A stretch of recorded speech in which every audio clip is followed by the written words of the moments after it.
শেখ হাসিনার নামে দুটি ব্যাংকের ৩টি লকারে থাকা সোনাদানা নিয়ে রহস্য ঘনীভূত হচ্ছে।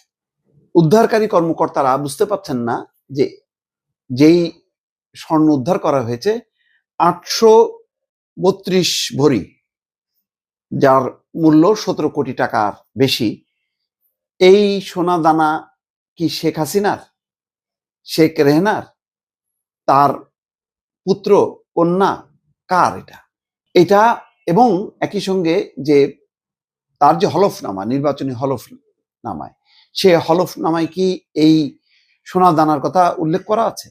তার আয়কর রিটার্নে কি এটি উল্লেখ করা আছে? এটি নিয়ে একটা অনুসন্ধান শুরু করেছে দুদক এবং এনবিআর। কারণ বেশ কিছু অসঙ্গতি দেখা যাচ্ছে এবং একটা রহস্যের সূত্রপাত ঘটিয়েছে যে লকারে রক্ষিত যে একটা চিরকুট পাওয়া গেছে, সেই চিরকুট অনুযায়ী দেখা যাচ্ছে যে স্বর্ণালঙ্কারগুলো শেখ হাসিনা, সাইমা ওয়াজেদ, শেখ হাসিনার ছেলে সজীব ওয়াজেদ জয় এবং শেখ রেহনা এবং তার ছেলে রাদওয়ান মুজিব সিদ্দিক ববির বলে ধারণা করা হচ্ছে। সংস্থাটি সোনার মালিকানা সুনির্দিষ্ট করতে আইনগত দায় নিরূপণ করবে বলে জানিয়েছে। অর্থাৎ ওই চিরকুটে বলা আছে যে এই যে দুইটা লকারে মোট ৮৩২ ভরি পাওয়া গেছে, তার মালিকানা হচ্ছে এইগুলি চিরকুটে লেখা আছে। এবং সেখানে দেখা যাচ্ছে যে অগ্রণী ব্যাংকের প্রিন্সিপাল শাখায় শেখ হাসিনা এবং সাইমা ওয়াজেদের নামে থাকা একটা লকারে ৪২২ ভরির কিছু বেশি সোনা পাওয়া গেছে এবং শেখ হাসিনা এবং শেখ রেহনার নামে থাকা আরেকটি লকারে পাওয়া গেছে ৪১০ ভরি সোনা।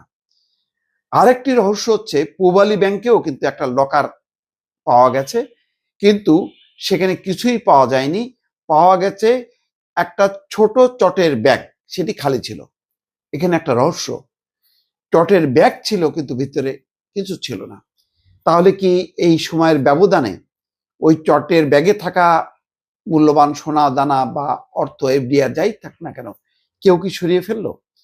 নিয়ম অনুযায়ী লকারের যিনি মালিক অর্থাৎ শেখ হাসিনা, তার কাছে থাকবে একটা চাবি, আর একটা চাবি থাকবে ব্যাংকের কাছে। এখন বাংলাদেশের ব্যাংক প্রশাসন সবই তো জানেন, এগুলো সবই হচ্ছে শেখ হাসিনার সৃষ্টি করা। তাছাড়া ব্যাংকগুলো হয়তো ফাঁসতে পারে, এই বিবেচনায় নিয়ে হয়তো পূবালী ব্যাংকের যে চটের ব্যাগ খালি যেটা ছিল, তার ভিতর থেকে সেই মূল্যবান কিছু সরিয়ে ফেলা হয়েছে।